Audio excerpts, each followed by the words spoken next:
Hello there, I'm Blackbright, broadcasting out of the UK into your homes, and going to talk about a little about a roundup of news. A few little things have been going on, and in particular, what is happening with George Floyd, the 46-year-old that was kneed in his throat while his hands were tied behind the back.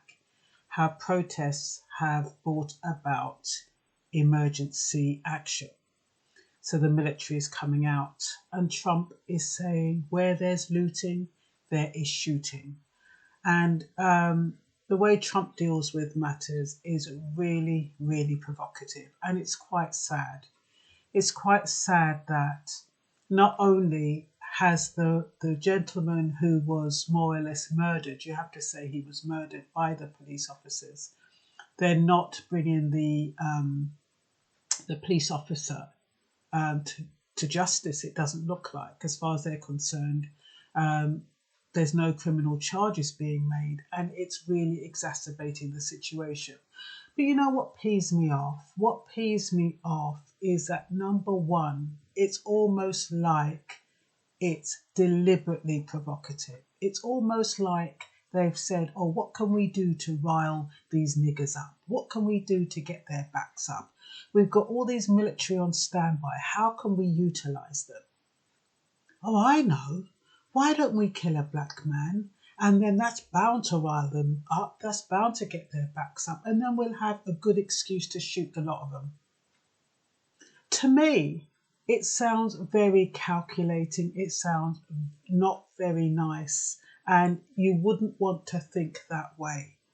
But when justice is not provided, and the weird thing is, both in America and the UK, they're often saying that justice system is for the white Americans. They don't say so much, they don't say it so overtly with the UK that it's for the white Brits, but their behaviour and the way that sentences are carried out and the unfair way of handling different situations, it's obvious that preference is shown to one class more than it is shown to the other.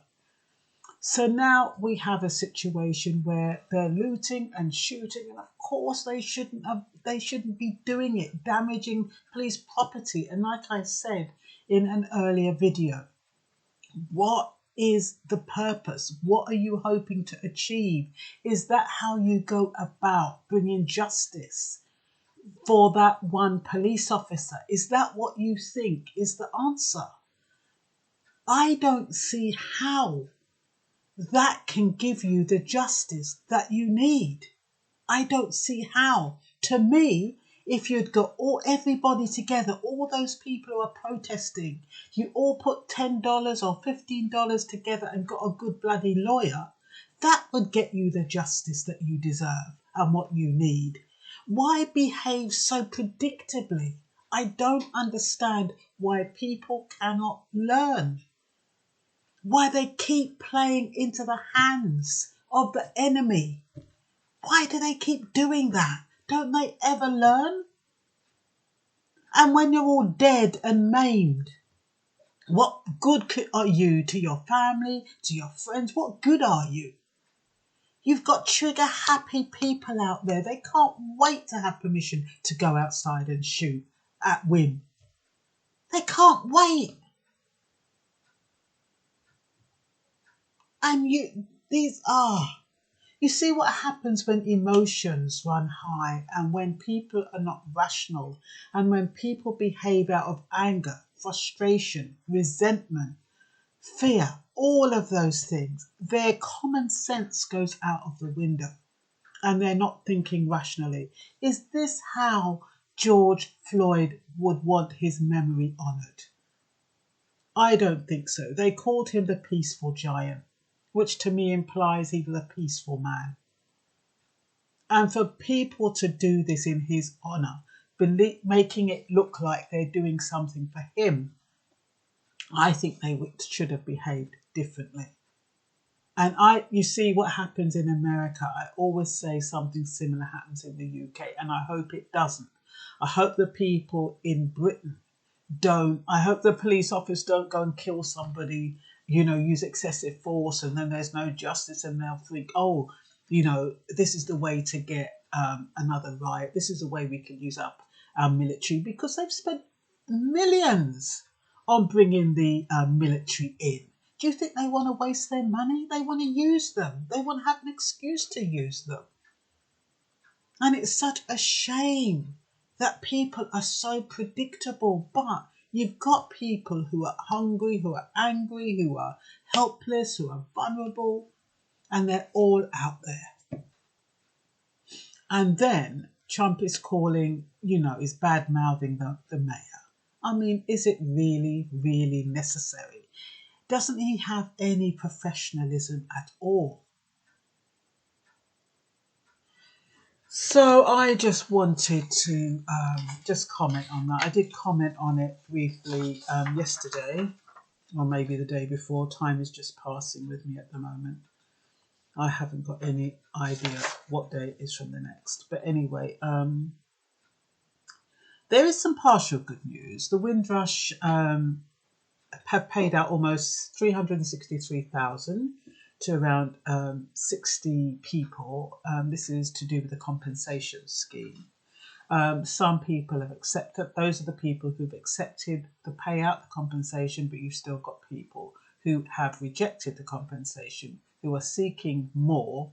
And so it's had to go through a review process. And if they don't accept it after it's gone through the internal review process, it's going to go through arbitration, and it's going to take a bit longer. So you do have people who are appealing against the payout. But at least something's happening. Not as many as we would like, but obviously those who haven't come forward are those without sufficient documentation to support their application, and they don't feel confident putting their lives on the line, or their stay in the country on the line, by coming forward seeking compensation and then finding out that they are not qualified or not eligible, and then may face deportation. So you've probably got a lot of people who don't feel as though they've got the documentation and who feel very vulnerable. But the highest payment so far is 100,000 to one person. Some people have received interim payments, which means they'll be getting follow-up money once they supply more documentation. A separate 500,000 is being given to grassroots organisation who will be able to offer advice. I'm not quite sure what kind of advice they're going to be offering them, though. I'm not quite sure what that is. The process is, if you are interested, an offer is made, the offer is accepted. If it's rejected, it goes through an internal review. If it's still rejected, it is then reviewed by an adjudicator.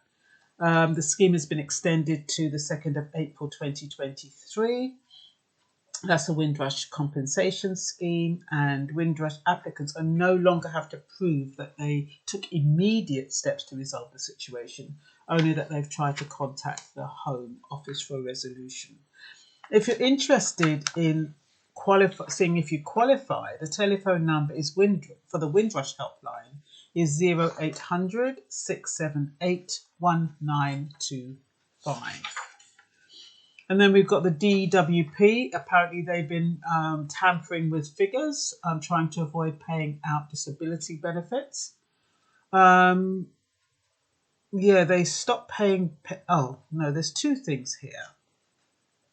First, the DWP has stopped paying benefits into post office accounts. So they used to pay money into post office accounts, but the contract finishes in November 2021. So if you've been using a post office to get your DWP payment, if you already have been using them, that will continue until November 2021, and then you're going to have to use your bank to receive your payments. But any applications received after 11th of May, you can't go through the post office. You're going to have to do it through your bank. Also, the DWP have been tampering with health assessments. 6,850 health assessments were either binned or changed according to the Independent. Apparently they were audited and found that after submission, people have been tampering with them, changing the figures, downgrading them, rejecting them, and just not putting them in. You've got thousands of people who are putting in applications, taking all that time to put in their applications, and then somebody's in there, you know, these third-party organisations that they use to process these applications, and they've been messing around with it. And they've got the audacity to say it's quality control. Anyway, I just wanted to give you a quick video just to touch base with you, really, and to hope you all have a very good weekend. All right then, bye-bye.